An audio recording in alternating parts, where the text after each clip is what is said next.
वो एप्पल का tab book करा रखा।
साइड शेयर हो गया क्या?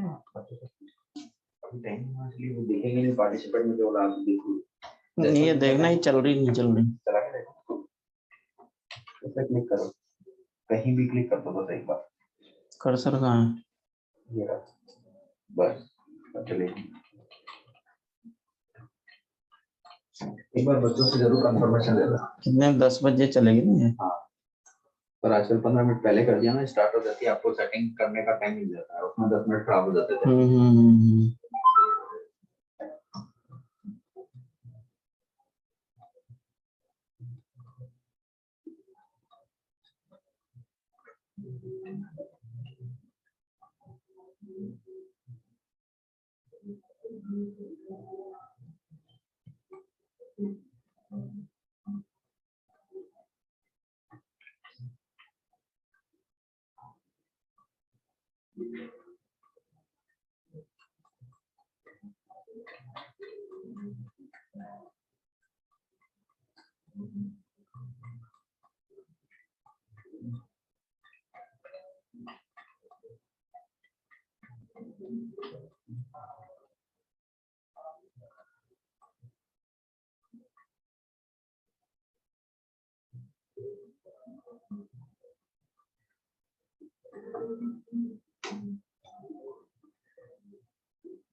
कर लो चालू, 10-10 पे है ना क्लास, मुझे भी आइडिया नहीं है।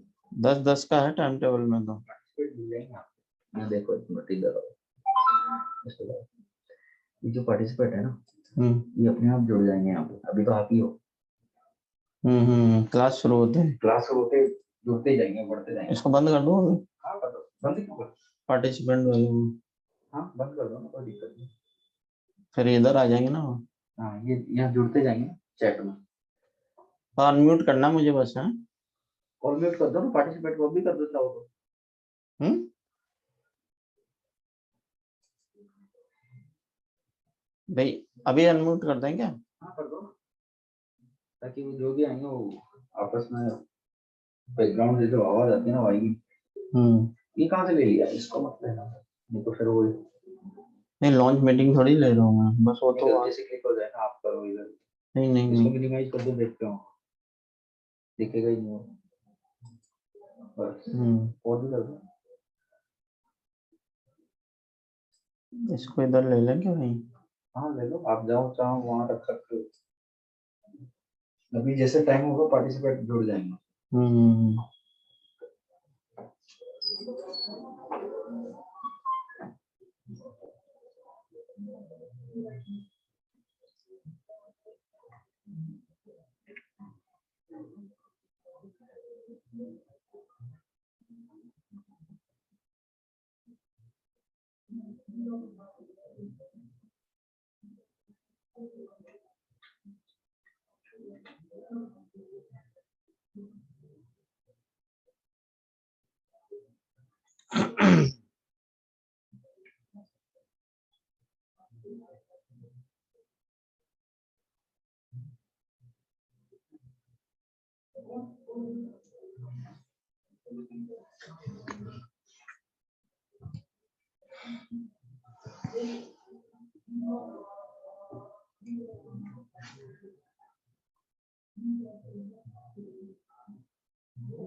हेलो बच्चों,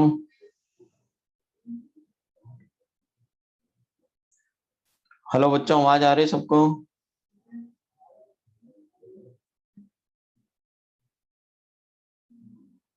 स्क्रीन दिखाई दे रही है?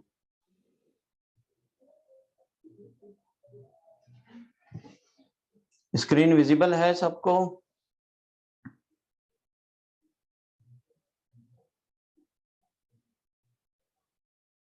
तो फिर क्लास शुरू की जाए। अच्छा, आज अपन पढ़ेंगे टॉपिक एलर्जी। कौन सा टॉपिक पढ़ेंगे आज? टॉपिक पढ़ेंगे अपन एलर्जी। और एलर्जी में जैसा कि एनसीईआरटी में लिखा हुआ है, पढ़ते हैं या नहीं पढ़ते हैं एनसीईआरटी? अब एलर्जी में एनसीईआरटी में लिखा हुआ है when someone has gone to a new place, कि जब भी कोई इंसान किसी नई जगह पर जाता है, जब भी कोई इंसान किसी नई जगह पर जाता है और अचानक and suddenly he or she started sneezing, wheezing for no explained reason। तो अगर कोई इंसान किसी नई जगह पर आता है और अचानक उसको छींकें आना शुरू हो जाती है, उसके सांस में खरखराहट की आवाज आने लग जाती है और उसके पास इन सब चीजों के लिए कोई खास कारण नहीं होता है, और जब वो इंसान उस जगह से चला जाता है, वहां लिख रहा है when he or she went away his or her symptoms disappear। जब भी कोई वो इंसान वहां से चला जाता है तो उसके ये जो सिम्टम आ रहे होते हैं ये डिसअपियर हो जाते हैं। अच्छा बताइए, इस इंसान को क्या हुआ होगा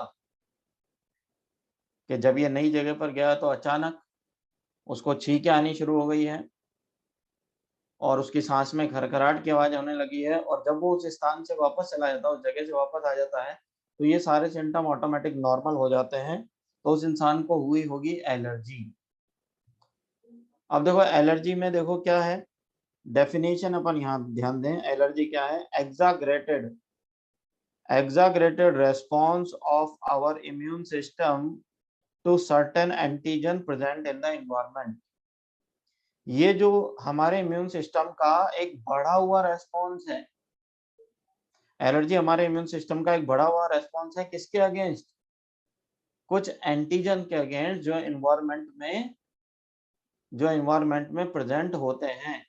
उन एंटीजन्स के अगेंस्ट हमारे इम्यून सिस्टम का बढ़ा हुआ रेस्पॉन्स ही क्या है, एलर्जी।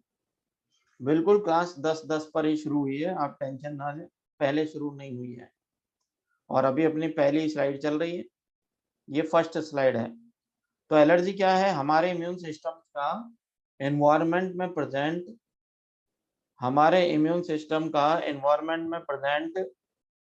कुछ एंटीजेंस के अगेंस्ट बढ़ा हुआ इम्यून रेस्पॉन्स ही एलर्जी होता है।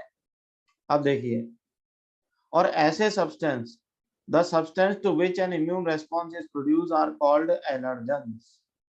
और ऐसे सब्सटेंस जिनके अगेंस्ट ये इम्यून रेस्पॉन्स प्रोड्यूस होता है वो कहलाते हैं एलर्जन। और एलर्जन के कुछ एग्जांपल यहाँ दिखे हुए हैं, जैसे माइट्स इन डस्ट, ये छोटे छोटे माइक्रोब्स होते हैं जो डस्ट में मिलते हैं। इसके अलावा अपने को पता है पॉलन्स हैं, ये भी हैं। इसके अलावा एनिमल डेंडर मतलब इंसेक्ट वगैरह, जैसे मच्छर है और मच्छर की टांग वगैरह है टूटी हुई, या फिर अपन ने देखा कि जैसे स्केल्स होते हैं एनिमल्स के, स्केल्स वगैरह यहाँ पर अपन बात करें तो वो सभी इसके अंदर शामिल हो जाएंगे। अब अपन देख रहे हैं सिम्टम्स क्या क्या आते हैं एलर्जिक रिएक्शन के। एग्जैगरेटेड का मतलब होता है बढ़ा हुआ, सिम्टम्स ऑफ एलर्जिक रिएक्शन। अब इसके अंदर है स्नीजिंग मतलब छींकना, वाटरी आइज आंखों से पानी आना, रनिंग नोज नाक से पानी आना, इसके अलावा सांस लेने में तकलीफ यानी डिफिकल्टी इन ब्रीथिंग। तो ये सब एलर्जी के सिम्टम्स होते हैं। और यहाँ पर जो लिख रहा है ना माइट्स इन द डस्ट, ये माइट्स जो होते हैं वो छोटे छोटे माइक्रोब्स होते हैं जो डस्ट में मिलते हैं, अपने को आंखों से नहीं दिखते हैं। इसके लिए आपको एक पावरफुल लेंस या फिर माइक्रोस्कोप चाहिए होगा। अब आगे अपन देख रहे हैं कि जो एंटीबॉडीज इसके अगेंस्ट प्रोड्यूस होती है, जो एलर्जी के लिए जिम्मेदार होती है, वो कौन सी होती है, IgE टाइप एंटीबॉडी। तो एंटीबॉडी इसके अंदर क्या है, IgE टाइप एंटीबॉडी होती है। अब देखो एलर्जी की वजह क्या है, रीजन क्या है, तो यहाँ लिखा हुआ है allergy is due to release of chemicals like histamine and serotonin. तो ये हिस्टामिन और सेरोटोनिन की वजह से होती है, जो किसके से सीक्रेट होते हैं, मास्ट सेल से। तो एलर्जी हिस्टामिन और सेरोटोनिन की वजह से है, जो मास्ट सेल से सीक्रेट होते हैं। और अब अपन आगे देखते हैं स्टेजेस ऑफ एलर्जिक रिएक्शंस। क्या देखेंगे अपन, स्टेजेस ऑफ एलर्जिक रिएक्शंस। अब देखो यहाँ पर अपन देख रहे हैं सबसे पहले एलर्जन आया। एलर्जन क्या होता है, ऐसा कोई भी सब्सटेंस जिससे किसी इंसान को एलर्जी हो, ऐसा कोई भी सब्सटेंस जिससे किसी इंसान को एलर्जी हो तो एलर्जन कहलाता है। और यहाँ ध्यान रखना है कि एलर्जन हर इंसान के लिए अलग अलग होगा। इसको अपन और सिंपल तरीके से समझते हैं, जैसे मान लो एक इंसान है, वो डस्ट वाले एरिया में जाता है तो उसको अचानक से खांसी और छींके आने लग जाती, लेकिन दूसरा इंसान दिन भर धूल में खेलता रहता है। तो अच्छा बताइए, एक इंसान के लिए तो डस्ट एलर्जन है लेकिन दूसरे के लिए एलर्जन नहीं है।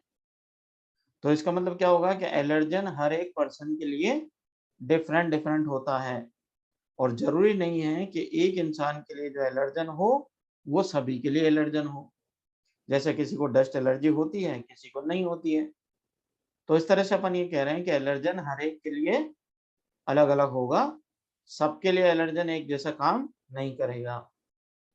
अपन देख रहे हैं यहाँ पर सबसे पहले एलर्जन आया, और एलर्जन बी सेल के पास गया। किसके पास गया, बी सेल के पास गया, और बी सेल ने फिर एंटीबॉडी बनाई, वो थी IgE टाइप की। और फिर ये जो एंटीबॉडी है वो फिर किसके ऊपर जुड़ी है, ये जुड़ी है मास्ट सेल के ऊपर या बेसोफिल के ऊपर, ये अटैच हुई है मास्ट सेल और बेसोफिल के ऊपर।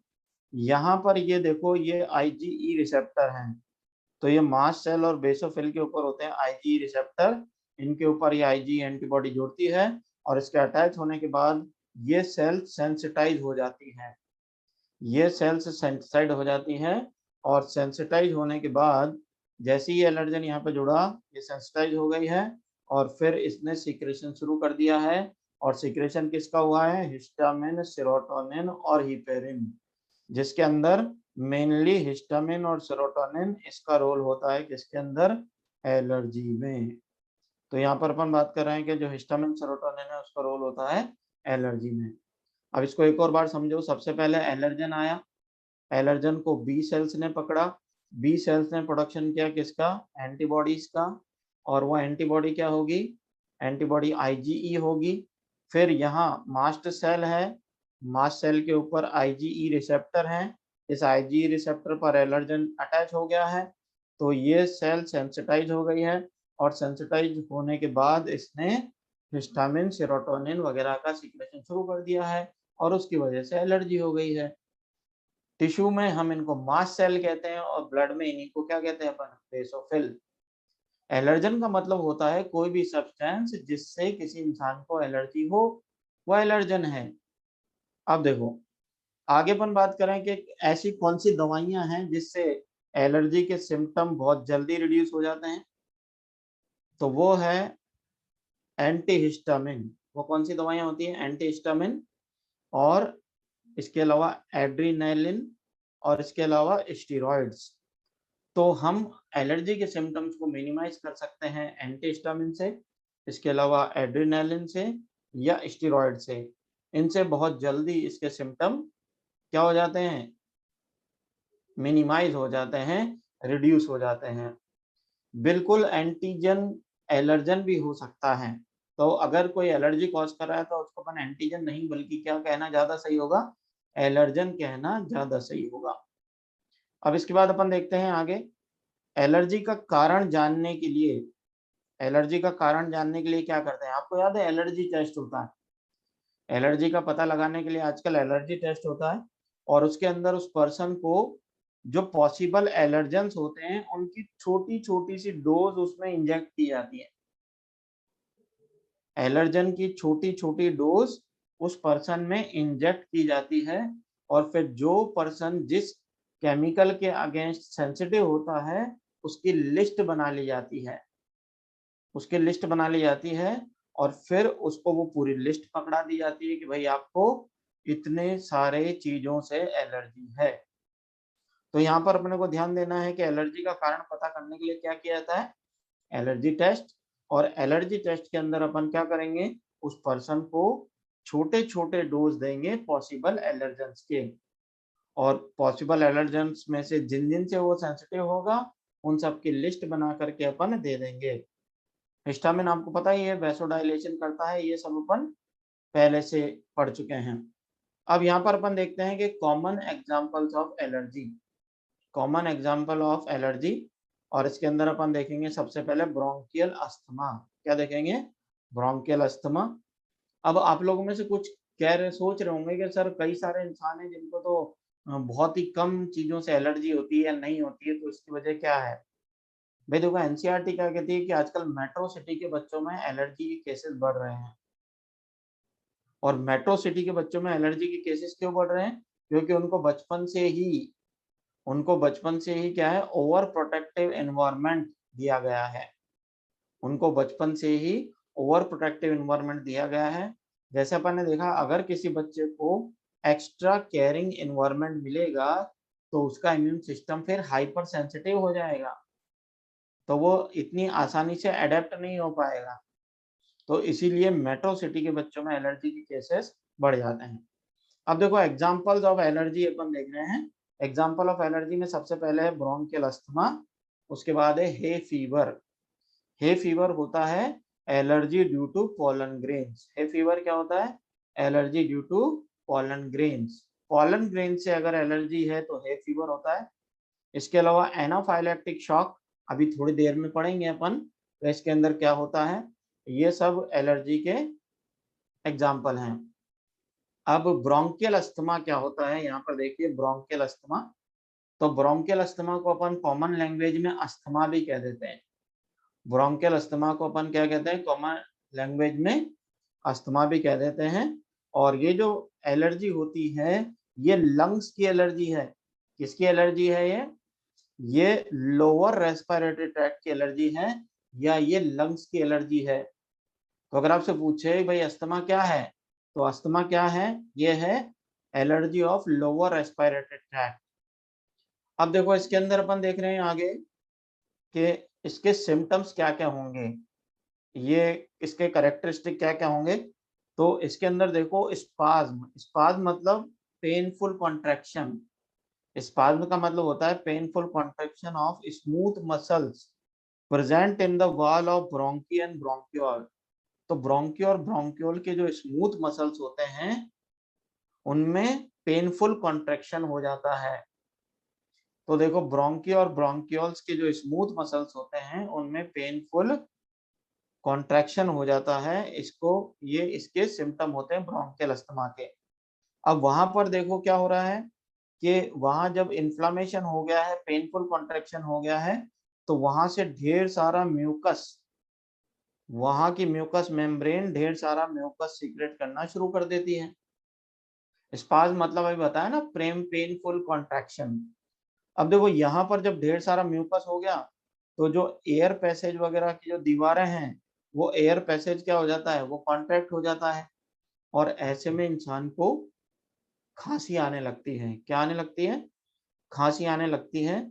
और वो म्यूकस को बाहर निकालने की कोशिश करता है, वो म्यूकस को बाहर निकालने की कोशिश करेगा और ऐसे में वो लगातार खांसता है। अब देखो यहाँ पर इसको एक्सपायरेशन में यानी सांस बाहर छोड़ने में दिक्कत आती है, क्योंकि ये जो एक्सपायरेशन होता है ये पैसिव प्रोसेस होता है। एक्सपायरेशन क्या होता है, पैसिव प्रोसेस होता है। तो अपन सांस अंदर लेते हैं ना, इसको अपन बोलते हैं इंस्पायरेशन। सांस अंदर लेना इंस्पायरेशन और बाहर निकालना एक्सपायरेशन। सांस अंदर लेने के लिए आपको एटीपी कंज्यूम करने पड़ते हैं, एटीपी खर्च करने पड़ते हैं। अब देखो सांस अंदर लेने के लिए अपने को क्या है, एटीपी खर्च करने पड़ते हैं, लेकिन बाहर अपने आप निकल जाते हैं। अब इसके अंदर क्या है कि आपको सांस बाहर निकालने में दिक्कत होती है, तो इंसान क्या है, ताकत लगा करके सांस बाहर निकालता है। फिर आप बोलोगे सर इंस्पायरेशन में दिक्कत क्यों नहीं हो रही है, सांस अंदर लेने में दिक्कत क्यों नहीं हो रही है। तो सांस अंदर लेना तो एक्टिव प्रोसेस है, इंस्पायरेशन इज एक्टिव प्रोसेस। उसके अंदर एटीपी कंज्यूम होंगे तो वो तो अंदर तो चली जाएगी, लेकिन बाहर निकालने में आपको ताकत लगाना पड़ेगा। और इसको अपन बोलते हैं फोर्सफुल एक्सपायरेशन। कैसा हो जाता है ये एक्सपायरेशन, ताकत लगा करके करना पड़ता है, तो फोर्सफुल एक्सपायरेशन। और ऐसे में अगर ताकत लगा करके सांस बाहर निकालेंगे तो फिर वीजिंग, वीजिंग का मतलब होता है सांस में घरघराहट की आवाज या सीटी बजने की आवाज आती है। तो सांस में वीजिंग साउंड आने लगता है। तो फिर अपन ने देखा कि यहाँ पर जब म्यूकस इकट्ठा हो गया है और पेनफुल कॉन्ट्रैक्शन हो गया है तो रेस्पिरेटरी पैसेज सिकुड़ गया है। तो सांस आप अंदर तो ले पा रहे हैं लेकिन बाहर नहीं निकाल पा रहे हैं, क्योंकि सांस बाहर निकालना क्या है, पैसिव प्रोसेस है। म्यूकस का सीक्रेशन म्यूकस सीक्रेटिंग सेल्स करती हैं जिनको गॉबलेट सेल्स कहते हैं। वीजिंग साउंड अलग है, वीजिंग में घरघराहट की आवाज होती है और वूपिंग साउंड में घोड़ा जैसे हिनहिनाता है तो उसके जैसी आवाज होती है। अब आगे अपन देखते हैं इसका प्रिवेंशन और क्या है कि साहब एलर्जी से कैसे बचा जाए। तो सबसे पहले तो जिन चीजों से एलर्जी है उनकी एक लिस्ट बनाओ, जिन चीजों से एलर्जी है उसकी एक लिस्ट बनाओ और फिर उससे एक्सपोजर अवॉइड करो, तो उससे एक्सपोजर अवॉइड करो। अब देखो आगे, इसके अलावा देखो यहाँ पर जब अंदर हमने कहा कि अभी म्यूकस मेम्ब्रेन में गॉबलेट सेल्स होती हैं और वो म्यूकस सीक्रेट करती हैं, और वो म्यूकस जहाँ इकट्ठा होता है वहां पर इन्फेक्शन हो सकता है। तो ऐसे में अपन क्या करेंगे, कुछ एंटीबायोटिक भी लेंगे ताकि वहां पर इन्फेक्शन हो गया है तो दूर हो जाए। इसके अलावा अपन ने देखा ना कि ब्रोंकी और ब्रोंक्यूल्स में कॉन्ट्रैक्शन हो गया है, तो उस कॉन्ट्रैक्शन को दूर करने के लिए अपन क्या लेंगे, ब्रोंको डायलेटर ड्रग्स लेंगे। क्या लेंगे, ब्रोंकोडायलेटर ड्रग्स जो हमारे ब्रोंकी और ब्रोंक्यूल को वापस नॉर्मल कंडीशन पे ले आए, और इसको लिए हम इस्तेमाल करते हैं इनहेलर। याद है जिनको अस्थमा होता है तो उनके हाथ में हम इनहेलर रखते हैं, या उनके बैग में हमेशा इनहेलर लेता है, और ये जो इनहेलर है उसके अंदर भरी होती है ब्रोंकोडायलेटर ड्रग्स, जैसे साल्बुटामोल वगैरह है, ये ब्रोंकोडायलेटर ड्रग्स होती हैं। और इसके अंदर यहाँ लिखा हुआ है देखो, सिम्पैथोमिमेटिक रिलीफ, यानी टू रिड्यूस सिम्टम। इसका मतलब क्या होता है? इसका मतलब होता है टू रिड्यूस सिम्टम। हम इसके अंदर क्या है, सिम्टम्स को रिड्यूस करने वाली दवाइयां देते हैं, क्योंकि एलर्जी पूरी तरह से क्योर नहीं हो पाएगी, इसलिए उस समय जो सिम्टम्स आ रहे हैं उनको रिड्यूस करने वाली दवाइयां इसमें देंगे। अब देखो आगे क्या है, सेकेंड एलर्जी अपने पास है हे फीवर। सेकेंड एलर्जी क्या है? Hay fever. अब देखो कई लोगों का क्वेश्चन होता है कि सर अस्थमा जो है वो क्या परमानेंट क्योर किया जा सकता है क्या? तो नहीं किया जा सकता है, इसका आंसर है नो। लेकिन इसको रिड्यूस किया जा सकता है। अपन क्या करेंगे, एलर्जन से थोड़ा बहुत एक्सपोजर डेली करेंगे, तो उससे क्या होगा, धीरे धीरे अपनी बॉडी उसके लिए अडेप्ट होने लगेगी। लेकिन ये डॉक्टर से पूछ करके करना पड़ेगा आपको, तो अभी आगे बताएंगे उसके अंदर के कैसे होता है। तो अगर स्मोक आपके लिए एलर्जन है तो अस्थमा का अटैक स्मोकिंग से भी आ सकता है। अब सेकंड एलर्जी अपन देखते हैं हे फीवर। और हे फीवर क्या होता है? Allergy due to pollen grains. Hay fever क्या होता है? Allergy due to pollen grains. और यहाँ पर देखो, ये यहाँ पर जो है ये म्यूकोसा ऑफ आइस और अपर रेस्पिरेटरी पैसेज की एलर्जी है। कहाँ की एलर्जी है ये? म्यूकोसा ऑफ आइस और अपर रेस्पिरेटरी पैसेज की ये एलर्जी है। मतलब इसके अंदर लंग्स इन्वॉल्व नहीं होंगे, तो इसके अंदर लंग्स इन्वॉल्व नहीं होंगे, तो यहाँ पर अपन लंग्स लिख करके इसको काट देते हैं, तो लंग्स आर नॉट इन्वॉल्व, ये ध्यान रखना है। फिर आगे अपन देखते हैं, it is mainly due to pollen grains. वजह क्या होती है इसकी? पॉलन ग्रेन्स होती है। और इसके अंदर अपन देख रहे हैं कि ये पॉलन ग्रेन से होती है, और अगर पॉलन ग्रेन नाक में चला गया है, जैसे मान लो आप गार्डन में घूमने के लिए गए, वहाँ पॉलन ग्रेन्स हैं, और अगर आप वो पॉलन ग्रेन आपके नाक में चला गया है, तो उसकी वजह से क्या होता है, फिर लगातार छींकें आने लगती है, खांसी आने लगती है, आंख से पानी आने लगता है, और बुखार आ जाता है। और इस फीवर को क्या कहते हैं अपन? Hay fever. अरे आंख में भी तो म्यूकस मेम्ब्रेन होती है, तो ऐसे में हे फीवर क्या है? Allergy due to pollen grains. और इसके लिए डॉक्टर सेट्रिजिन वगैरह खाने की सलाह देता है। इसकी सलाह देता है, सेट्रिजिन की टेबलेट होती है, वो खा करके आप आराम कर लें, तो अपने आप इसके सिम्टम खत्म हो जाते हैं। फिर अपन नेक्स्ट एलर्जी देखेंगे, एनाफाइलेक्टिक शॉक। कौन से एलर्जी देखेंगे? Anaphylactic shock. और इसको अपन बोलेंगे it is generalized and most severe form of allergy.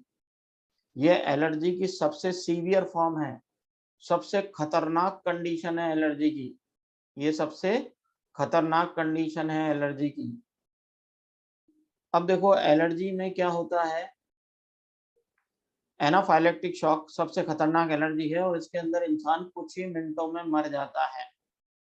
इसके अंदर इंसान कुछ ही मिनटों में मर जाता है।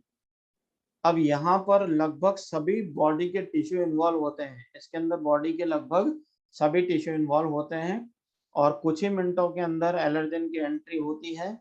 जैसे मान लो एक इंसान है, उसको पेनिसिलिन से एलर्जी है। अब यहाँ ध्यान से समझें, एक इंसान है उसको पेनिसिलिन से एलर्जी है, और आपने अगर बिना एलर्जी टेस्ट कराए, अगर आपने बिना एलर्जी टेस्ट कराए उसको पेनिसिलिन का इंजेक्शन लगा दिया, मान लो एक इंसान है उसको पेनिसिलिन से एलर्जी है, और आपने अगर बिना एलर्जी का टेस्ट कराए उसको पेनिसिलिन का इंजेक्शन लगा दिया। पेनिसिलिन क्या होती है? पेनिसिलिन एंटीबायोटिक है, और ये किसी किसी को एलर्जी भी कर देती है। अब एक इंसान को एलर्जी है और उसके आपने पेनिसिलिन का इंजेक्शन लगा दिया बिना बिना एलर्जी टेस्ट के, तो क्या होगा? अब पेनिसिलिन उसके ब्लड में जाएगी, ब्लड के साथ ट्रेवल करेगी, तो जहां जहां पेनिसिलिन जाएगी वहां वहां की मास्ट सेल इरिटेट हो जाएगी और वो ढेर सारा हिस्टामिन रिलीज कर देगी। तो ढेर सारा हिस्टामिन रिलीज कर देगी तो क्या होगा, पूरी बॉडी में सभी आर्टरीज में वैसोडाइलेशन हो जाएगा। बॉडी में सभी आर्टरीज में वैसोडाइलेशन हो जाएगा। अब वैसोडाइलेशन में आपको याद है क्या क्या होगा? वैसोडाइलेशन में ब्लड वेसल्स का डायमीटर बढ़ेगा, परमिएबिलिटी बढ़ेगी और पोर साइज बढ़ेगी। क्या क्या बढ़ेगी? डायमीटर बढ़ेगा, परमिएबिलिटी बढ़ेगी और पोर साइज बढ़ेगी। तो फिर वहां से ढेर सारा फ्लूइड, ब्लड से ढेर सारा फ्लूइड निकल करके टिश्यू में जमा हो जाएगा। और अगर ब्लड से ढेर सारा फ्लूइड निकल करके टिश्यू में जमा हो जाएगा तो ब्लड प्रेशर रिड्यूस हो जाएगा। और अगर ब्लड प्रेशर एकदम तेजी से डाउन हो जाएगा तो फिर इंसान बेहोश हो जाएगा या फिर वो मर जाएगा। तो ऐसे में पेनिसिलिन का इंजेक्शन हमेशा एलर्जी टेस्ट कराने के बाद लगाना चाहिए। तो अब साहब एलर्जी टेस्ट कैसे करेंगे?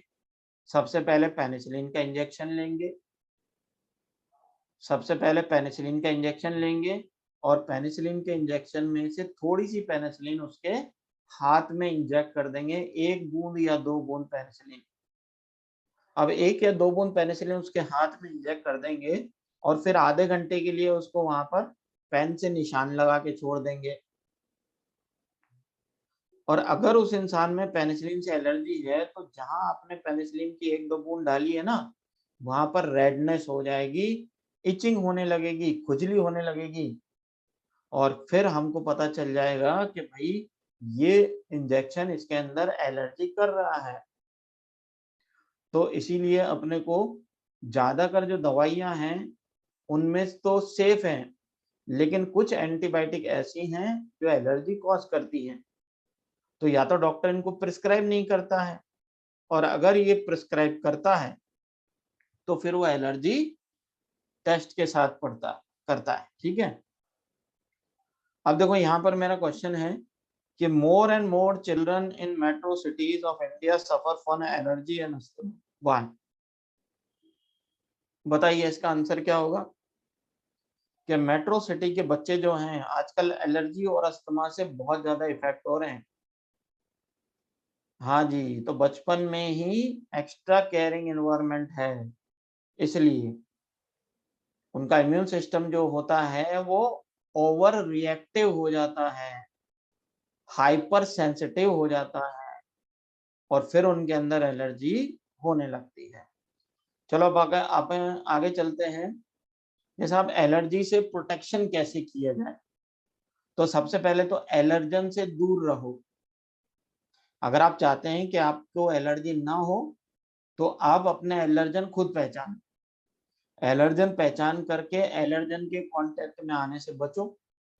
जिनको धूल से एलर्जी है वो मास्क लगा करके बाहर निकले। जिनको पॉलन ग्रेन से एलर्जी है तो वो बगीचे में ना जाए, फूलों के कांटेक्ट में कम से कम आए। जिनको पेनिसिलिन से एलर्जी है वो एलर्जी टेस्ट करवा लें, वरना एनाफाइलेक्टिक शॉक लग सकता है। अब एनाफाइलेक्टिक शॉक वाली स्लाइड आप एक बार वीडियो देख लेना, एक बार देख लेना, 2 बार देख लेना, अगर समझ में आ जाएगा। नहीं समझ में आएगा तो मैं आपको डाउट बता ही दूंगा ऐप के ऊपर। अब देखो, जैसे मान लो किसी को ठंडी हवा से एलर्जी है, किसी को सवेरे उठते से ही छींक आना शुरू हो जाती है, उसको ठंडी हवा से एलर्जी है। तो ऐसे में वो इंसान क्या करे, सवेरे सवेरे उठ करके एकदम बाहर ना जाए, ठंडी हवा के कांटेक्ट में ना जाए, अपने आप को ठंडी हवा से बचाए। तो एलर्जी का कोई परमानेंट ट्रीटमेंट नहीं है, एलर्जी का कोई परमानेंट ट्रीटमेंट नहीं है। एलर्जन से बचाव ही एलर्जी का परमानेंट ट्रीटमेंट है। एलर्जन से बचाव ही एलर्जी का परमानेंट ट्रीटमेंट है।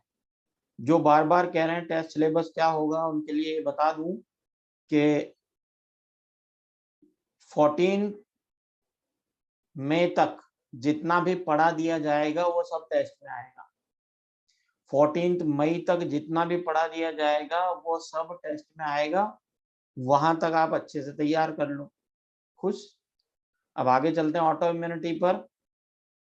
ऑटो इम्यूनिटी में अपन सबसे पहले देखते हैं ऑटो इम्यून डिजीज। क्या आप देखते हैं? Auto immune disease. अब यहाँ पर लिख रहा है समटाइम ड्यू टू, देखो एनसीईआरटी क्या कहती है कि memory based immune system, memory based immune system is feature of higher vertebrates. NCERT में क्या लिख रहा है कि मेमोरी बेस्ड इम्यून सिस्टम है जो हायर वर्टिब्रेट्स का फीचर है, और इसके अंदर एक खास बात होती है कि it is able to distinguish between self and non self. It is able to distinguish between self and non self. ये अपनी बॉडी की सेल्स और फॉरेन सेल्स के अंदर डिफरेंशिएट करने में कैपेबल होता है। तो ये अपनी बॉडी की सेल्स और फॉरेन सेल्स में डिफरेंशिएट करने में कैपेबल होता है। तो एनसीईआरटी कहती है कि memory based immune system higher vertebrate का फीचर होता है, और यह अपनी बॉडी की सेल्स में और फॉरेन सेल्स में डिफरेंशिएट करने में कैपेबल होता है। लेकिन कभी कभी, यहाँ लिख रहा है sometimes due to some genetic और अदर अननोन रीजंस, कभी कभी कुछ जेनेटिक और अननोन रीजन से अगर बॉडी की सेल्स, अगर आपकी बॉडी की इम्यून सेल्स खुद की बॉडी की सेल्स को ही अटैक करने लगती है, तो फिर उसकी वजह से आपके बॉडी पार्ट्स डैमेज होने लगते हैं, और इसको अपन बोलते हैं ऑटो इम्यून डिजीज। मतलब इसके अंदर अपने इम्यून सिस्टम की सेल्स ही अपने बॉडी पार्ट्स पर अटैक करने लगती है, उसको खत्म करने लगती है। अब आप पूछोगे साहब इसका रीजन क्या है, तो इसका रीजन कुछ तो जेनेटिक रीजन होते हैं और कुछ रीजन अभी तक अननोन है। तो यहाँ लिख रहा है ड्यू टू सम जेनेटिक और other unknown reasons when the body attacks cells, तो इसको अपन बोलते हैं ऑटो इम्यूनिटी। अब इसका एक एग्जांपल अपन ले रहे हैं यहाँ पर, रूमेटॉइड आर्थराइटिस। एक एग्जांपल क्या है? रूमेटॉइड आर्थराइटिस, जो हमारी सोसाइटी में बहुत सारे लोगों के में होती है, और ये इस तरह से दिखाई देती है। देखो ये सब रूमेटॉइड आर्थराइटिस है, ये हाथों में भी हो रही है और इसके हाथों में डिफॉर्मेलिटी हो रही है। अब यहाँ पर अपन देख रहे हैं एक्सरे, एक्सरे देख रहे हैं एक इंसान का जिसको रूमेटॉइड आर्थराइटिस हो रहा है। ये देखो ये रूमेटॉइड आर्थराइटिस से इस तरह की डिफॉर्मेलिटी हो रही है। अब कुछ कह रहे हैं कि जेनेटिक केस कैसे होता है, तो अगर आपकी बॉडी में रूमेटिक फैक्टर प्रेजेंट है, ये रूमेटिक फैक्टर आपकी बॉडी में प्रेजेंट होता है और जब ये एक्टिव हो जाता है तो फिर इस तरह के डिफॉर्मेलिटी का मतलब देखो ना, आपकी उंगलियां कैसी है और इसमें कैसी दिखाई दे रही है। अब समझ में आ गया डिफॉर्मेलिटी क्या होती है। अब यहाँ पर आगे देखते हैं अपन, ये सबसे पहले ये अपना घुटनों का जोड़ है, ये अपना नी जॉइंट है। कौन सा है ये नी जॉइंट है, ठीक है। और नी जॉइंट के अंदर यहाँ पर देखिए ये दो बोन है, ये नी जॉइंट, ये दो बोन है। और अब अपन देख रहे हैं यहाँ पर, आपको याद है कि जो लॉन्ग बोन्स होती हैं उनके एंड, लॉन्ग बोन्स के एंड बोन से नहीं बल्कि कार्टिलेज से कवर रहते हैं, और उसको अपन बोलते हैं आर्टिकुलर कार्टिलेज। याद आ रहा है आपको? Articular cartilage, it is modified hyaline cartilage, 11th में पढ़ा होगा आपने। तो end of the long bones पर कौन सी कार्टिलेज होती है? ये होती है आर्टिकुलर कार्टिलेज। और फिर अपन यहाँ देख रहे हैं कि ये बाहर जो मेम्ब्रेन है ये साइनोवियल मेम्ब्रेन है। क्या है ये? साइनोवियल मेम्ब्रेन है। और फिर ये ऊपर वाला आर्टिकुलर कैप्सूल है जो फाइब्रस टिश्यू से बना होता है। किससे बना होता है? फाइब्रस टिश्यू से बना हुआ ये आर्टिकुलर कैप्सूल है। यहाँ साइनोवियल मेम्ब्रेन है और फिर इसके अंदर भरा हुआ है साइनोवियल फ्लूइड। ये देखिए यहाँ, ये यहाँ पर भरा हुआ है साइनोवियल फ्लूइड। पटेला इसमें दिखाई नहीं देगी क्योंकि तो ऊपर नी कैप है। रूमेटॉइड आर्थराइटिस बाय बर्थ नहीं होगी, जिस टाइम पर रूमेटिक फैक्टर एक्टिव हो जाएगा उसी समय होगी। अब देखो यहाँ पर एंटीबॉडी का फॉर्मेशन होता है आईजीएम और आईजीजी, ये दो तरह की एंटीबॉडी होती है और इसको अपन बोलते हैं रूमेटिक फैक्टर। इसी को क्या बोलते हैं? Rheumatic factor. अब सौम्या जी को समझ में आ गया होगा कि रूमेटिक फैक्टर क्या होता है। Rheumatic factor is a type of antibody जिसको अपन बोलते हैं आईजीजी आईजीएम। ठीक है। अब एंटीबॉडीज किसके अगेंस्ट बनी है? एंटीबॉडी बनी है साइनोवियल मेम्ब्रेन के अगेंस्ट। एंटीबॉडी किसके अगेंस्ट बनी है? साइनोवियल मेम्ब्रेन के अगेंस्ट बनी है। तो फिर इसमें इन्फ्लामेशन हो गया है। साइनोवियल मेम्ब्रेन में क्या हो गया है? ये देखिए यहाँ पर इन्फ्लामेशन हो गया है और इन्फ्लामेशन होने की वजह से ये मेम्ब्रेन में पेनफुल स्वेलिंग आ गई है। क्या आ गई है? पेनफुल स्वेलिंग आ गई है और साइनोवियल फ्लूइड का अमाउंट बढ़ गया है। ये देखो यहाँ पर साइनोवियल फ्लूइड का अमाउंट बढ़ गया है और जॉइंट में प्रेशर बढ़ गया है। साइनोवियल फ्लूइड का अमाउंट भी बढ़ गया है और जॉइंट में प्रेशर भी बढ़ गया है। और फिर देखो यहाँ पर लिखा हुआ है ये फ्लूइड भी बढ़ गया है और इसका प्रेशर भी बढ़ गया है और फिर उसकी वजह से यहाँ पर दर्द होने लगता है। उसकी वजह से यहाँ पर क्या होने लगता है? दर्द होने लगता है, पेन होने लगता है। और आपको याद होगा ना अपन ने इन्फ्लामेशन पढ़ा था, तो इन्फ्लामेशन में अपन आइटिस लगाते थे। आइटिस आइटिस जैसे ब्रोंकाइटिस, जैसे आर्थराइटिस, तो यहाँ भी तो इन्फ्लामेशन ही हो रहा है। इसलिए अपन ने इसको क्या कहा है? Rheumatoid arthritis. अब देखो आगे।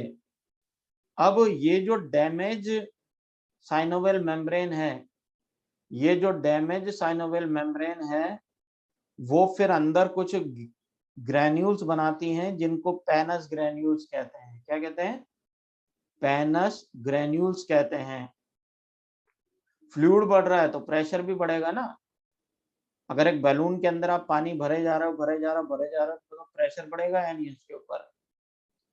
और अपन यहाँ पर देख रहे हैं कि साइनोवियल मेम्ब्रेन ने पेनस ग्रैन्यूल्स बना लिए हैं और पेनस ग्रैन्यूल्स जब ये इंसान चलेगा तो फिर धीरे धीरे इस कार्टिलेज को यहाँ से इरोड करते जाएंगे और एक कार्टिलेज का इरोजन हो जाएगा और कार्टिलेज का इरोजन हो जाएगा तो बोनी मैटर एक्सपोज हो जाएगा। कार्टिलेज का इरोजन होगा और बोनी मैटर का क्या होगा? एक्सपोजर होगा। फिर हड्डियां आपस में टकराने लगेंगी तो भयंकर दर्द होगा। इसके बाद अपन देख रहे हैं कि ये कार्टिलेज धीरे धीरे क्या हो जाएगी? इरोड हो जाएगी। अब कार्टिलेज धीरे धीरे इरोड हो जाएगी और फिर यहाँ पर बोन्स के एंड की ओपनिंग दिखने लगेगी। बोन्स के एंड की ओपनिंग दिखने लगेगी और इसके बाद यहाँ पर ये जो फाइब्रस टिश्यू है इसमें ऑसिफिकेशन हो जाएगा। क्या हो जाएगा? फाइब्रस टिश्यू में ऑसिफिकेशन हो जाएगा और फिर ऑसिफिकेशन होने की वजह से जॉइंट जो है वो इमूवेबल होते हैं। तो इसके अंदर पोर नहीं बनेंगे, पोर तो ऑस्टियोपोरोसिस में बनते हैं। इसके अंदर यहाँ पर फाइब्रस टिश्यू में ऑसिफिकेशन होगा और उसकी वजह से जॉइंट फिक्स हो जाएंगे, मुड़ना बंद कर देंगे। ऑसिफिकेशन का मतलब होता है बॉनी मैटर का डिपोजिशन। याद है? पेनस ग्रेन्यूल्स बने हैं इस साइनोवियल मेम्ब्रेन के इन्फ्लामेशन से। पेनस ग्रेन्यूल्स बने हैं साइनोवियल मेम्ब्रेन के इन्फ्लामेशन से और ज्यादातर ये ओल्ड एज के पर्सन में होता है। अब इसका एकमात्र तरीका क्या होता है? फिर ये रूमेटॉइड आर्थराइटिस है और फिर इसको ठीक करने का एकमात्र तरीका होता है नी जॉइंट रिप्लेसमेंट। ये जहां जहां पर र्यूमेटिक फैक्टर एक्टिव हो जाएगा वहां वहां पर ये सारी चीजें होनी शुरू हो जाएंगी। इसका मतलब ये घुटने के जोड़ पर ही नहीं, ये उंगलियों में भी हो सकता है, कंधे में भी हो सकता है, गर्दन में भी हो सकता है, ये कहीं भी हो सकता है। अब अपन आगे देखते हैं। ये अपन ने पढ़ा रूमेटॉइड आर्थराइटिस। फिर ये किसकी वजह से था? ये रूमेटॉइड फैक्टर की वजह से था और रूमेटॉइड फैक्टर क्या थी? IgM antibody. टोरोशन का मतलब होता है इरोजन। फिर आगे अपन देख रहे हैं प्राइमरी सिम्टम क्या है? Primary symptom of rheumatoid arthritis is inflammation of synovial membrane, और उसकी वजह से होता है पेन, और पेन किसकी वजह से होता है? इंक्रीज साइनोवियल फ्लूइड की वजह से। अगर उसका इलाज नहीं कराया जाए तो फाइनली जॉइंट क्या हो जाते हैं? इमूवेबल हो जाते हैं। और फिर इलाज के लिए अपन क्या करेंगे? सबसे पहले इन्फ्लामेशन दूर करने की दवाइयां देंगे, इन्फ्लामेशन दूर करने की दवाइयां देंगे, एंटी इन्फ्लामेटरी ड्रग्स देंगे, जैसे आइबुप्रोफेन वगैरह जो पेन किलर्स होती है ना, वो इसके अंदर देंगे। फिजियोथेरेपी कराएंगे, मतलब जॉइंट की मूवमेंट अपने को रखनी है हमेशा, तो फिजियोथेरेपी कराएंगे। और अगर फिर भी ठीक नहीं हो रहा है तो फिर जॉइंट रिप्लेसमेंट कराना पड़ेगा एक्सट्रीम केसेस के अंदर। तो ये अपन ने पढ़ा रूमेटॉइड आर्थराइटिस। तो परमानेंट क्योर है ना, जॉइंट रिप्लेसमेंट करा दिया। ऑसिफिकेशन का मतलब होता है बॉनी मैटर का फॉर्मेशन हो जाना। पेन किलर देंगे इन्फ्लामेशन कम करने के लिए। भाई मेनली रूमेटॉइड फैक्टर एक्टिव होगा ही ओल्ड एज में, तो उस समय वहां पर भी होते हैं। फिजियोथेरेपी वगैरह से आप इसको डिले कर सकते हैं और काफी लंबे टाइम तक नी जॉइंट रिप्लेसमेंट टल जाता है। अब अगली बीमारी जो है ऑटोइम्यून डिसऑर्डर की, वो क्या है? Myasthenia gravis, pernicious anaemia, insulin dependent diabetes mellitus, Hashimoto disease, multiple sclerosis और सोराइसिस। ये इतने सारे एग्जाम्पल हैं, एक बार और सुन लीजिए। Myasthenia gravis, pernicious anaemia, insulin dependent diabetes mellitus, Hashimoto, multiple sclerosis और सोराइसिस। इसके अलावा विटिलिगो। याद रखें ये पुराने, ये नीट के एग्जाम में पूछे गए हैं। तो ये सारे एग्जाम्पल ऑटोइम्यून के हैं। इनको जब आप वीडियो देखोगे, आपको पीडीएफ जब शेयर होगी वहां से अच्छे से नोट कर लें। ये सारे के सारे ऑटोइम्यून डिसऑर्डर के एग्जाम्पल्स हैं, एग्जाम्पल पर बेस्ड क्वेश्चन भी आ सकते हैं। ठीक है, अब देखो एक एक करके पढ़ते हैं। माइस्थेनिया ग्रेविस, सबसे पहले कौन सी पढ़ रहे हैं? Myasthenia gravis. और माइस्थेनिया ग्रेविस में एंटीबॉडी किसके अगेंस्ट बन रही है? Antibodies are formed against acetylcholine receptors, acetylcholine receptor के अगेंस्ट बन रही है। और ये होते हैं पोस्ट सिनेप्टिक मेम्ब्रेन पर। कहाँ होते हैं? पोस्ट सिनेप्टिक मेम्ब्रेन पर होते हैं। और ये जो एंटीबॉडीज इसके अंदर बनी है वो एसिटिलकोलिन रिसेप्टर्स को खत्म कर देती हैं, और उसकी वजह से नर्व कंडक्शन, जो न्यूरोमस्कुलर जंक्शन पर जो नर्व कंडक्शन हो जाता है वो डिप्रेस हो जाता है, और उसकी वजह से मसल्स का मूवमेंट रिड्यूस हो जाता है। सिम्टम्स क्या होंगे? सबसे पहले वीकनेस फील होगी, उसके अलावा स्केलेटल मसल डिजनरेट होने लग जाएंगे। अब देखो कैसे होता है ये अपन देख रहे हैं, ये अपना न्यूरोमस्कुलर जंक्शन है। ये क्या है? अपना न्यूरोमस्कुलर जंक्शन है, सेम एज सिनेप्स। तो यहाँ पर अपन देख रहे हैं कि ये अपना न्यूरोमस्कुलर जंक्शन है।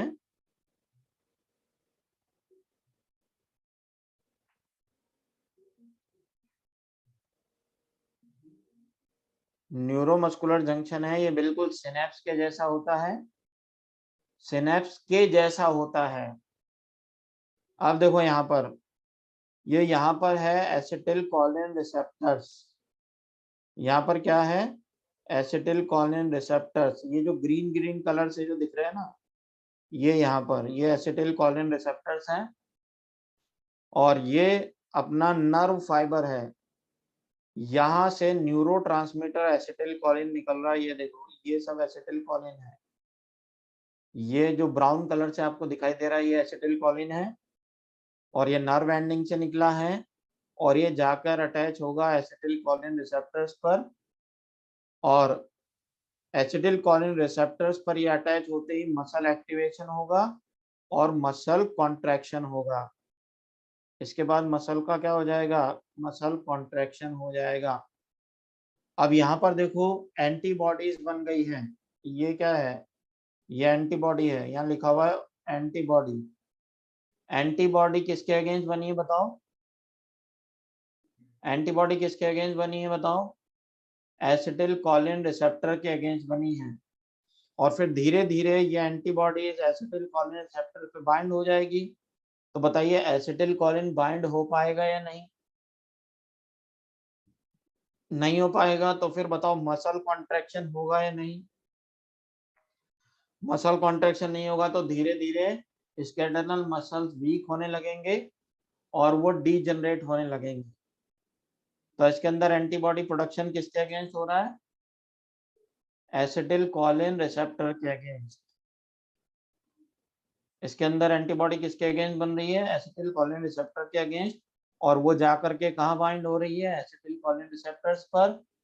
और रिसेप्टर्स पर जब एंटीबॉडी जुड़ गई है तो एसिटिल कोलिन के जुड़ने की जगह ही नहीं बची है, तो फिर मसल कॉन्ट्रैक्शन भी इफेक्ट हो रहा है। तो ये एंटीबॉडी फॉर्मेशन को कोई भी स्टिमुलस मिलता है तब ये इनका एंटीबॉडी का प्रोडक्शन स्टार्ट हो जाता है। अरे हमने कहा है ना ड्यू टू कुछ जेनेटिक एंड अननोन रीजंस। अब आप पूछ रहे हैं सर एंटीबॉडी क्यों बनती है, तो ऑटो इम्यूनिटी का रीजन या तो वो जेनेटिक्स होता है या फिर कुछ अननोन रीजन होता है। ठीक है, अब आप देखो सेकंड आ गए है अपने पास परनीशियस एनीमिया। सेकंड क्या है अपने पास, परनीशियस एनीमिया। अब आप बोल रहे होंगे सर जेनेटिक है तो बाय बर्थ होना चाहिए। अब जैसे अपन बोलते हैं कि रूमेटिक फैक्टर, अब रूमेटिक फैक्टर अगर किसी के पेरेंट्स में रूमेटॉइड आर्थराइटिस है तो बच्चे में रूमेटिक फैक्टर प्रेजेंट होगा, लेकिन वो एक्टिव कब होगा, वो एक्टिव जरूरी नहीं है कि बचपन से ही एक्टिव हो जाए, वो जिस एज में एक्टिव होगा उस एज में बीमारी होगी। ये जिस एज में एक्टिव होगा उस एज में बीमारी होगी, ये शुरू से एक्टिव नहीं होता है। और वहां पर अपन देख रहे हैं कि एसिटिल कोलिन रिसेप्टर्स की में एंटीबॉडी बन रही है, माइस्थेनिया ग्रेविस। इसके बाद आगे अपन बात करें परनीशियस एनीमिया, इसकी बात कर रहे हैं परनीशियस एनीमिया। और इसके अंदर एंटीबॉडी बनते हैं किसके खिलाफ, कैसल इंस्ट्रिंसिक फैक्टर के खिलाफ। किसके खिलाफ बन रहे हैं, कैसल इंस्ट्रिंसिक फैक्टर के खिलाफ। और ये फैक्टर रिलीज होता है कहाँ से, ऑक्जेंटिक सेल से। ये कहाँ से रिलीज होता है, ऑक्जेंटिक सेल से। और इसके अगेंस्ट एंटीबॉडी बन जाते हैं सीआईएफ के अगेंस्ट। अच्छा बताइए सीआईएफ के अगेंस्ट अगर एंटीबॉडी बन जाएंगे तो फिर क्या नहीं होगा, सीआईएफ के अगेंस्ट एंटीबॉडी अगर बन जाएंगे तो बताइए क्या नहीं होगा, फिर विटामिन बी 12 का एब्जॉर्बेशन नहीं हो पाएगा। और विटामिन बी 12 आपको याद है आरबीसी के मैचुरेशन में और फॉर्मेशन में हेल्प करता है। और अगर विटामिन बी 12 एब्जॉर्ब नहीं होगा तो फिर क्या होगा, बोलो, एनीमिया। और उस एनीमिया को क्या बोलेंगे, परनीशियस एनीमिया। उस एनीमिया को क्या बोलेंगे, परनीशियस एनीमिया। अब देखो ये अपनी स्टमक है, दिखाई दे रही है। अब देखो इस स्टमक में यहाँ पर ऑक्जेंटिक सेल्स और पैराइटल सेल्स है, ये भी समझ में आ गया। अब यहाँ से रिलीज होता है सीआईएफ। सीआईएफ की फुल फॉर्म क्या है, कैसल इंस्ट्रिंसिक फैक्टर। और ये कैसल इंस्ट्रिंसिक फैक्टर है, ये क्या करता है, ये डाइट से जो विटामिन बी 12 आ रहा है उसको एब्जॉर्ब करवाता है। कैसल इंस्ट्रिंसिक फैक्टर क्या कर रहा है, डाइट से जो विटामिन बी 12 आ रहा है इसको एब्जॉर्ब करवा रहा है। और अब विटामिन बी 12 का एब्जॉर्बेशन कहाँ होगा, इलियम में होता है। विटामिन बी 12 का एब्जॉर्बेशन कहाँ होता है, इलियम में होता है। तो इंटेस्टाइन इलियम का पार्ट नहीं है क्या, इलियम क्या अलग जगह होती है क्या, इंटेस्टाइन का पार्ट नहीं है क्या। फिर अब देखो, अब यहाँ पर अपन देख रहे हैं हिपेटिक पोर्टल सिस्टम। एचपीएस का मतलब क्या होता है, हिपेटिक पोर्टल सिस्टम। और ये विटामिन B12 जो एब्जॉर्ब होता है वो स्टोर होता है लीवर में। कहाँ स्टोर होता है? लीवर में। और काम क्या होता है इसका? Maturation of RBC. ये आरबीसी को मैच्योरेशन का काम करेगा। और फिर देखो पर्नीशियस एनीमिया में क्या होगा? एंटीबॉडी बन जाएगी किसके अगेंस्ट? ऑक्जेंटिक सेल्स या पैराइटल सेल्स के अगेंस्ट। सीआईएफ का सिक्रेशन नहीं होगा। सीआईएफ का सिक्रेशन नहीं होगा तो विटामिन B12 का एब्जॉर्प्शन नहीं होगा। और अगर विटामिन B12 का एब्जॉर्प्शन नहीं होगा तो फिर आरबीसी का मैच्योरेशन नहीं होगा और उसकी वजह से एनीमिया होगा। और उस एनीमिया को अपन क्या बोलेंगे? Pernicious anaemia. क्या बोलेंगे? Pernicious anaemia. तो इस तरह से पर्नीशियस एनीमिया होगा। अब इसको दूर करने के लिए डॉक्टर क्या देगा? विटामिन B12 के इंजेक्शन लगाएगा। Hepatic portal system human physio में पढ़ाया जाता है पूरा। अब देखो अपन बात करते हैं कि विटामिन B12 के इंजेक्शन लगाने पड़ेंगे। इसके अलावा आपको खाना खाने की फ्रीक्वेंसी दिन में 2 से 3 बार करनी पड़ेगी। जैसे आप सवेरे शाम खाना खाते हैं तो डॉक्टर कहेगा कि आप ऐसा करो कि दिन में 3 बार खाना खाओ। मतलब खाना तो उतना ही खाना है। जैसे दिन भर में अगर 6 रोटी खाते हैं तो पहले आप 3 सुबह 3 शाम खा रहे थे, फिर आप 2-2 करके दिन में 3 बार खाओगे तो पर्नीशियस एनीमिया दूर हो जाएगा। तो एक तो विटामिन B12 के इंजेक्शन लेने पड़ेंगे, उसके अलावा डाइट को डिवाइड करना पड़ेगा, दिन में 3 बार लेना पड़ेगा। ठीक है। उससे विटामिन B12 का एब्जॉर्प्शन होने के चांसेस ज्यादा रहेंगे क्योंकि सीआईएफ कम है ना। सीआईएफ अभी तो बताया calcium intrinsic factor, it is responsible for absorption of vitamin B12। भाई जब भी आप खाना खाते हैं तो डाइट में विटामिन B12 आएगा और वो एब्जॉर्ब होगा। अगर सीआईएफ कम है तो कम एब्जॉर्ब होगा। सारा खाना आपने एक बार खा लिया तो जितना एब्जॉर्ब होना था वो हो गया, बाकी वेस्ट हो गया। अगर आप खाना दिन में 3 बार खाएंगे तो थोड़ा थोड़ा करके एब्जॉर्ब होता रहेगा। अब देखो यहाँ पर अपन बात कर रहे हैं कि अगर विटामिन B12 का एब्जॉर्प्शन नहीं होगा तो फिर आरबीसी का मैच्योरेशन नहीं होगा और एनीमिया हो जाएगा। ठीक है। अब सिम्टम्स में क्या होंगे? सिम्टम्स में कमजोरी आएगी, चक्कर आएंगे, बार बार परेशान होगा, भूख कम लगेगी, वीकनेस हो जाएगी। ये सारी चीजें इसके अंदर होती हैं। अब अपन पढ़ते हैं डायबिटीज की बात। डायबिटीज में अपन पढ़ रहे हैं इंसुलिन डिपेंडेंट डायबिटीज मेलाइटस। क्या पढ़ रहे हैं अपन? Insulin dependent diabetes mellitus. और इसको अपन बोलते हैं टाइप 1 डायबिटीज। क्या बोला जाता है इसको? Type 1 diabetes. ठीक है। अब आज थोड़ा फास्ट इसलिए चल रहा है क्योंकि आज स्लाइड अपनी जो है वो परफेक्ट है। आप स्लाइड देख करके भी सारी चीजें समझ पाओगे। अब आगे चलें। इसके अंदर सबसे पहले अपन यहाँ देख रहे हैं ये अपनी सेल है। ये अपने पास सेल है और इस सेल के ऊपर इंसुलिन रिसेप्टर लगे हुए हैं।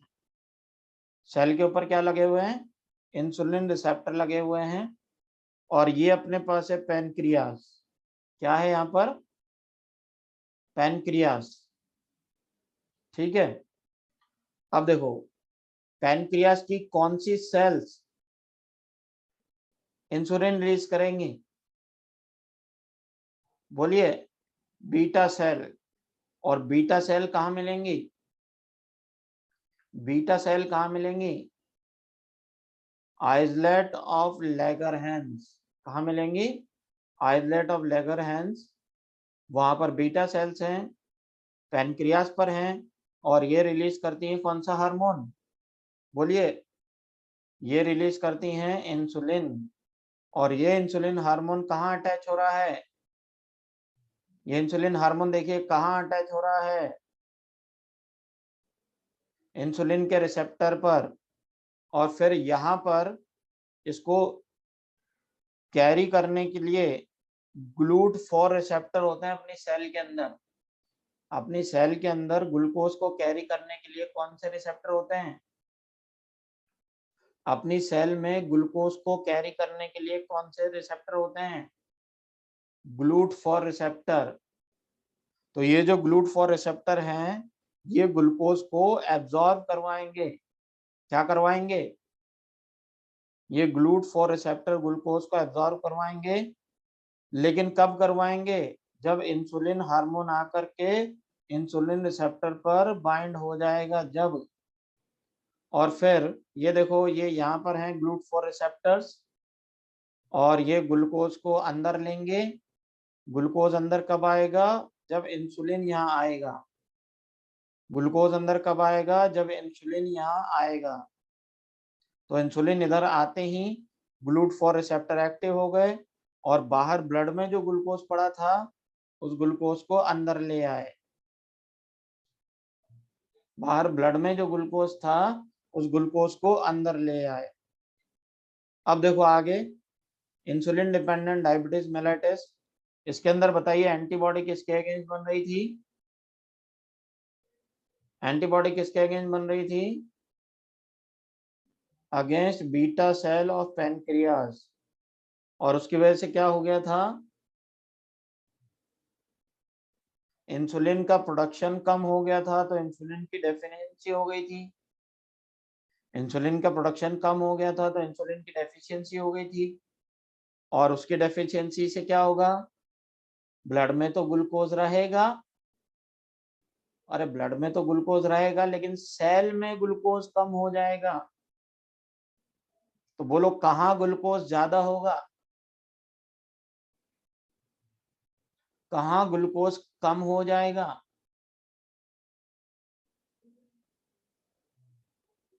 तो ब्लड में ग्लूकोज ज्यादा होगा, लेकिन सेल के अंदर ग्लूकोज कम हो जाएगा। सेल में कैसे कम हो जाएगा?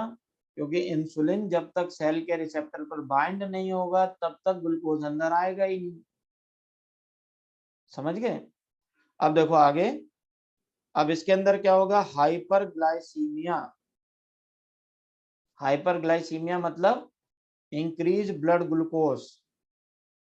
और जब ये ज्यादा हो जाएगा, तो किडनी फिल्टर करके इसको यूरिन में निकाल देगी।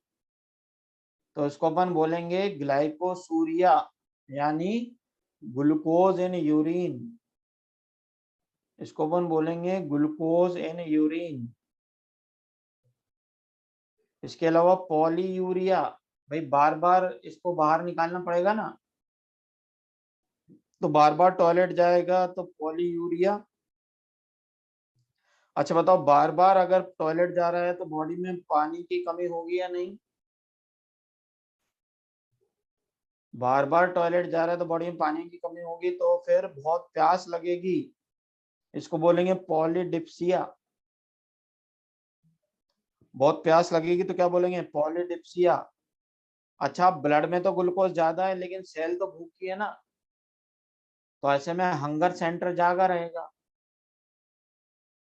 भाई सेल में ग्लूकोज कम है, तो हंगर सेंटर बंद नहीं होगा।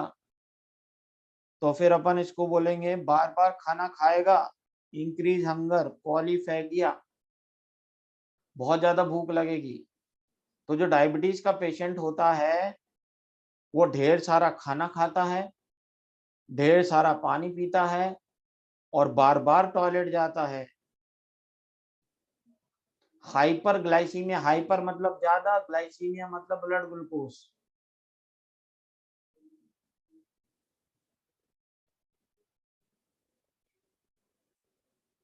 अब ये इसके सिम्टम्स होते हैं।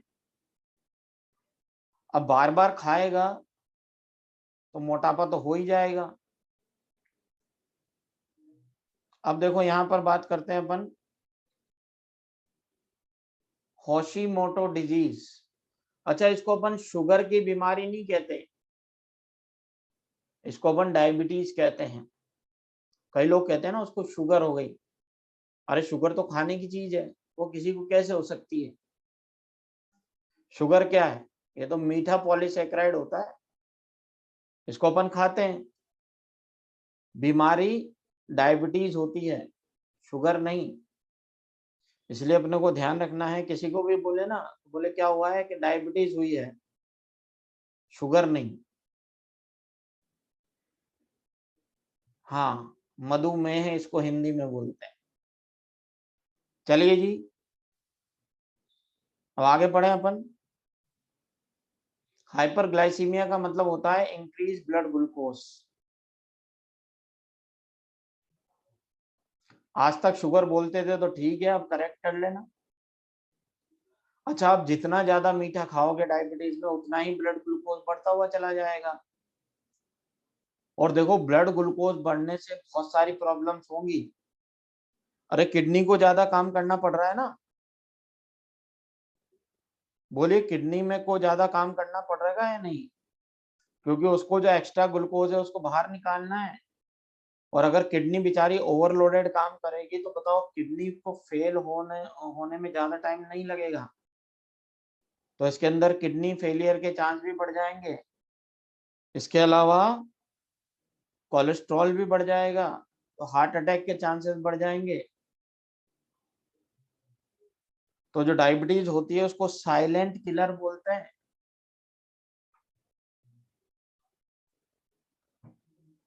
डायबिटीज को साइलेंट किलर बोलते हैं। धीरे धीरे करके ये एक एक ऑर्गन को खत्म करती है।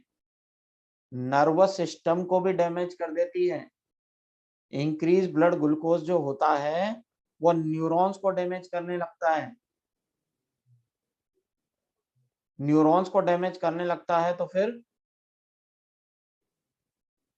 हाथ पैरों में झंझनाहट, तेज दर्द होने लगता है। अगर डायबिटीज वाले पेशेंट को चोट लग गई और घाव बन गया तो वो बहुत दिनों में जाकर के ठीक होता है। गैंग्रीन होने के चांसेस होते हैं। रिकवरी में टाइम लगता है। अब देखो, डायबिटीज का कोई परमानेंट ट्रीटमेंट नहीं है। आप इंसुलिन ले करके इसको कंट्रोल कर सकते हैं। ब्लड ग्लूकोज को इंसुलिन लेकर के कंट्रोल किया जा सकता है, लेकिन अगर आप अपनी डाइट को कंट्रोल कर लें, एक्सरसाइज करने लगें, तो फिर आपको इंसुलिन की जरूरत नहीं पड़ेगी। इसलिए जितने भी डायबिटीज वाले पेशेंट हैं उनको एक्टिव लाइफस्टाइल जीनी चाहिए। उनको एक्टिव लाइफस्टाइल जीनी चाहिए। और उनको जितने भी फूड हैं जिनकी ग्लाइसेमिक इंडेक्स ज्यादा है, ग्लाइसेमिक इंडेक्स मतलब जिनमें ग्लूकोज का अमाउंट ज्यादा है, जैसे चावल है, जैसे आलू है, जैसे गेहूं है। गेहूं की भी ग्लाइसेमिक इंडेक्स हाई होती है। तो ऐसे में इन लोगों को ये चीजें अवॉइड करना चाहिए। आप दवा के भरोसे बैठे रह करके पूरी लाइफ नहीं काट पाएंगे। इसलिए आपको सबसे पहले तो परहेज करना पड़ेगा। ऐसी चीजें अवॉइड करनी पड़ेंगी जिससे ब्लड ग्लूकोज बढ़ता है। दूसरा, एक्टिव लाइफ स्टाइल जीनी पड़ेगी। एक्सरसाइज कीजिए, रेगुलर वॉकिंग कीजिए। इसलिए हमेशा कहा जाता है कि prevention is better than cure. अरे, हाई ग्लूकोज लेवल जो है ना, धीरे धीरे सारे ऑर्गन्स को खत्म कर देगा। इसीलिए prevention is better than cure. एक डायबिटीज मेलाइटस होता है जो अपन ने पढ़ी है। रोटी के अलावा, जैसे चावल और रोटी अगर बंद कर देंगे तो भी बहुत सारी चीजें हैं खाने के लिए। केवल दो ही अनाज थोड़ी है अर्थ पर। नहीं, आप ज्वार खा सकते हो, आप बाजरा खा सकते हो, बहुत सारी चीजें हैं। एक तो डायबिटीज मेलाइटस होती है, एक डायबिटीज इंसिपिडस होती है। डायबिटीज इंसिपिडस एडीएच हार्मोन की वजह से होती है। लेकिन सबसे ज्यादा डायबिटीज जो होती है वो डायबिटीज मेलाइटस है, जिसको अपन ऑटो इम्यून कह रहे हैं। क्या कह रहे हैं? ऑटो इम्यून कह रहे हैं, डायबिटीज मेलाइटस। अब नेक्स्ट डिजीज पे बात करते हैं, होशिमोटो। नेक्स्ट कौन सी है? होशिमोटो डिजीज। अब इसके अंदर एंटीबॉडी किसके अगेंस्ट बनी है? थायराइड ग्लैंड के अगेंस्ट। एंटीबॉडी किसके अगेंस्ट बनी है? थायराइड ग्लैंड के अगेंस्ट बनी है। अब देखो, अगर थायराइड ग्लैंड के अगेंस्ट एंटीबॉडी बन गई है तो ये थायराइड ग्लैंड को डिस्ट्रॉय कर देगी। और अगर थायराइड ग्लैंड डिस्ट्रॉय हो गई तो क्या होगा? थायरोक्सिन की कमी हो जाएगी। और इसको अपन क्या बोलेंगे, हाइपोथायरॉयडिज्म। इसको क्या कहेंगे, हाइपोथायरॉयडिज्म कहेंगे। फिर अपन आगे देख रहे हैं। अच्छा बताइए, अगर हाइपोथायरॉयडिज्म हो गया है तो फिर क्या क्या सिम्टम आएंगे। इसके अंदर एक तो वेट गेन हो जाएगा, इंसान का वजन तेजी से बढ़ने लगेगा, वेट गेन हो जाएगा। इसके अलावा स्वेलिंग, बॉडी में स्वेलिंग आने लगेगी। इसके अलावा चक्कर आने लगेंगे। इसके अलावा क्या आने लगेंगे, चक्कर आने लगेंगे। इस बीमारी को अपन हाशिमोटो डिजीज कहेंगे। फिर इसके अंदर अपन ब्लड टेस्ट करवाएंगे। इसके अंदर क्या कराएंगे अपन, ब्लड टेस्ट कराएंगे। और ब्लड टेस्ट के अंदर अपन क्या क्या कराएंगे, T3,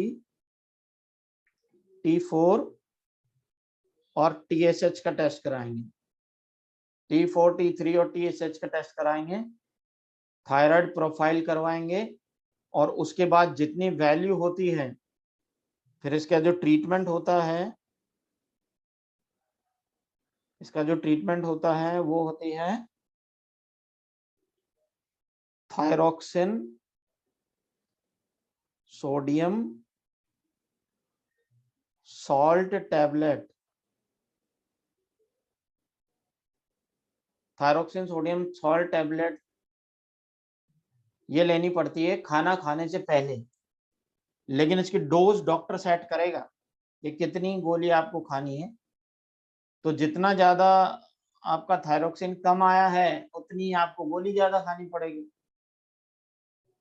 और हर 3 महीने के अंदर आपको ये थायरोक्सिन का लेवल चेक करवाना पड़ेगा, उसके हिसाब से आपका डोज सेट होगा।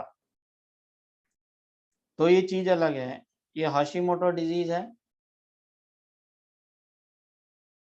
दूसरा अपन देखते हैं आगे, मल्टीपल स्क्लेरोसिस। मल्टीपल स्क्लेरोसिस में एंटीबॉडी किसके अगेंस्ट बन रही है, myelin sheath of nerve cell. किसके अगेंस्ट बन रही है इसके अंदर, myelin sheath of nerve cell. और उसकी वजह से नर्व सेल्स की माइलिन शीथ, अच्छा बताइए माइलिन शीथ कौन से न्यूरॉन्स पर होंगी, माइलिन शीथ कौन से न्यूरॉन्स पर होंगी, माइलिनेटेड न्यूरॉन्स पर। और ये माइलिन शीथ का फंक्शन क्या है, नर्व कंडक्शन में हेल्प करती है। इसमें हेल्प करती है, नर्व कंडक्शन में हेल्प करती है ये। और अगर ये डिस्ट्रॉय हो गई तो फिर नर्व कंडक्शन इफेक्ट होगा और न्यूरोलॉजिकल डिसफंक्शन होंगे। क्या होंगे, न्यूरोलॉजिकल डिसफंक्शन होंगे, डिलेड रेस्पॉन्स आएगा, स्लो रेस्पॉन्स आने लगेगा। तो ये बीमारी कौन सी पड़ी अपन ने बताइए, मल्टीपल स्क्लेरोसिस। इसके अंदर न्यूरोलॉजिकल डिसफंक्शन होंगे। अब ये जो अपन ऑटो इम्यूनिटी पढ़ रहे हैं ना, इसके अंदर आपको केवल ये ध्यान रखना है कि एंटीबॉडी किस चीज के अगेंस्ट बन रही है। इसको याद करने का सबसे अच्छा तरीका है कि एंटीबॉडी कौन सी बीमारी में एंटीबॉडी किस चीज के अगेंस्ट बन रही है। अगर आप ये चीज याद कर लेते हैं तो आपको कोई परेशानी नहीं होगी क्वेश्चन सॉल्व करने में, क्योंकि जैसे ही आप समझ जाओगे कि एंटीबॉडी किसके अगेंस्ट बन रही है तो उसका फंक्शन क्या है, ये सब रिकॉल हो जाएगा। आज का क्लास का टाइमिंग 10:10 से लेकर के और 11:25 तक का है। क्लास टाइम बढ़ा दिया है क्योंकि आपका सिलेबस बहुत स्लो चल रहा है और हो सकता है अगर कंप्लीट लॉकडाउन लग जाए तो। इसलिए जितनी भी कोशिश हो रही है, तो 11:25 तक क्लास का टाइम है, 10:10 to 11:25। ठीक है, अब आगे देखते हैं अपन मल्टीपल स्क्लेरोसिस के बाद इम्यूनोडेफिशिएंसी डिसऑर्डर। इम्यूनोडेफिशिएंसी डिसऑर्डर में सबसे पहले दो तरह के डिसऑर्डर हैं, एक तो प्राइमरी या कॉन्जेनिटल और दूसरा है सेकेंडरी एक्वायर्ड। प्राइमरी या कॉन्जेनिटल और सेकेंडरी या एक्वायर्ड। प्राइमरी के अंदर स्किड और सेकेंडरी में एड्स। स्किड की फुल फॉर्म बताइए, स्किड की फुल फॉर्म होती है सीवियर कंबाइंड इम्यूनो डेफिशिएंसी।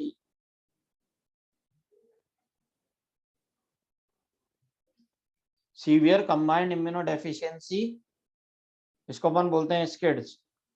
और ये कॉन्जेनिटल है, मतलब ये बाय बर्थ होती है, लेकिन एड्स बाय बर्थ नहीं, AIDS is not a congenital disease, यहाँ ध्यान रखना है।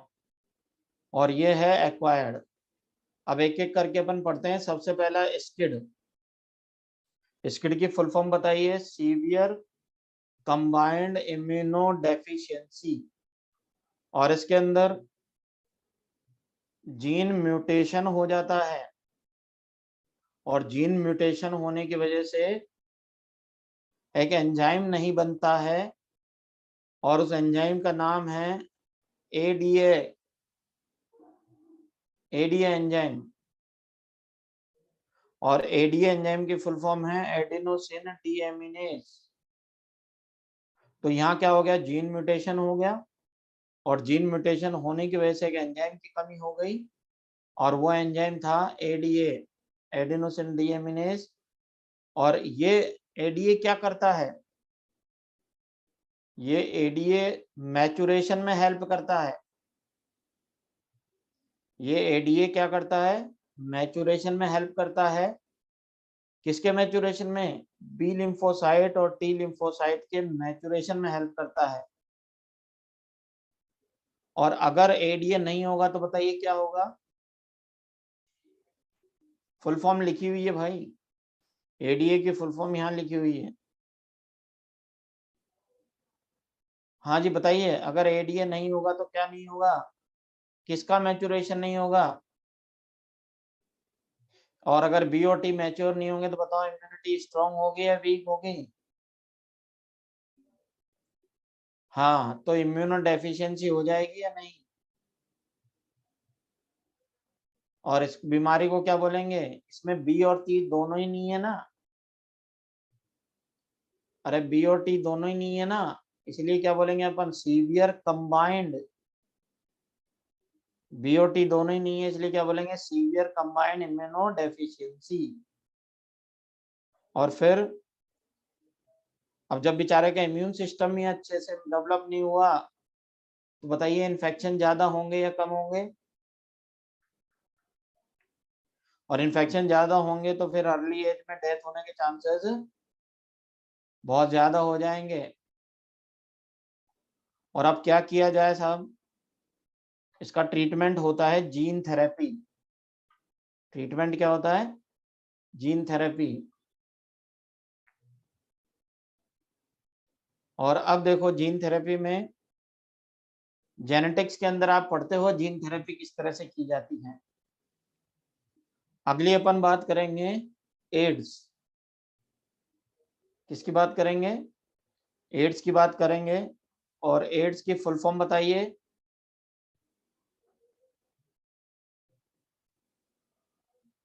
Acquired immuno deficiency syndrome. और इसके अंदर पैथोजन क्या होता है,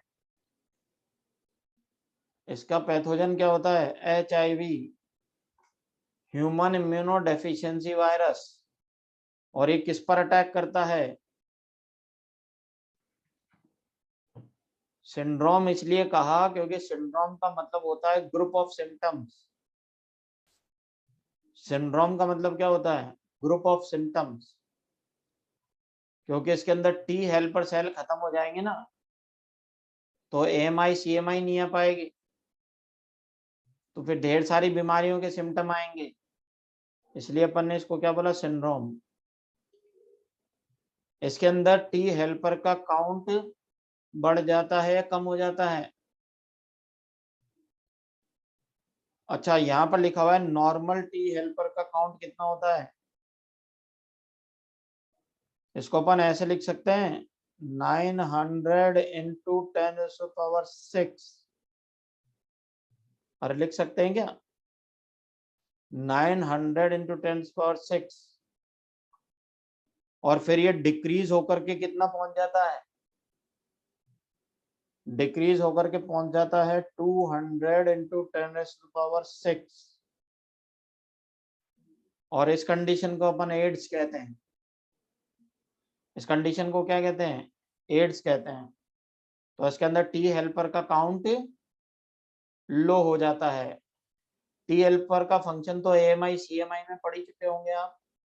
ये टी हेल्पर फिर बी लिम्फोसाइट और टी लिम्फोसाइट को जगा करके क्लोनल सिलेक्शन कराती है। कुछ याद आ रहा है?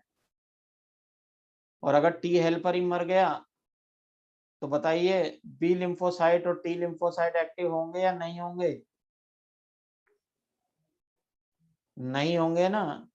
बस, तो फिर ना तो एएमआई जगेगी ना सीएमआई जगेगी।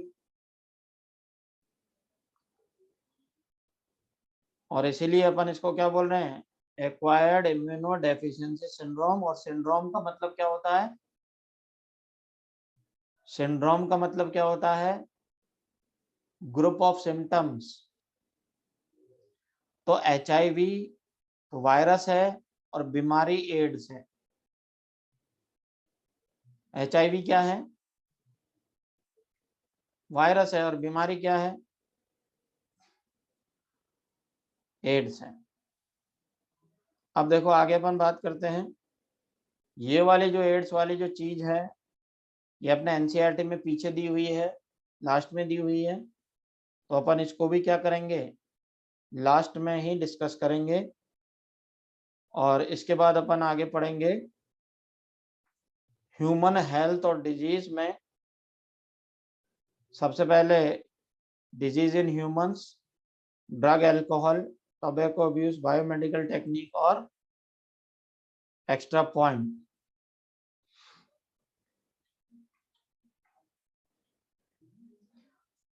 तो फिर यहां से अपन एंड करते हैं to be discuss later in detail. Time हो गया, अब रहने देते हैं। चलो जी, अब ऋषुराज कह रही तो रहने ही देते हैं।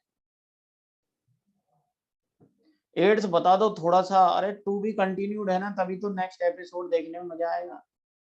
नहीं तो समय समाप्ति की घोषणा कर देते हैं। चलिए जी, thank you very much. Notes बनाने, मेरी बात सुनिए, पहले आप वीडियो को ध्यान से देखिए। एक बार दो बार वीडियो को ध्यान से देखिए। फिर अगर आपको वीडियो नहीं समझ में आ रहा है तो आप मुझसे डाउट, जो ऐप है उस पे ऊपर डाउट पूछ सकते हैं। आप वहां पर मेरा फोन नंबर भी ले सकते हैं, आप कॉल भी कर सकते हैं। आपको पूरी आजादी है, लेकिन टॉपिक समझ में आना चाहिए। ठीक है, बाय बच्चों, थैंक यू वेरी मच।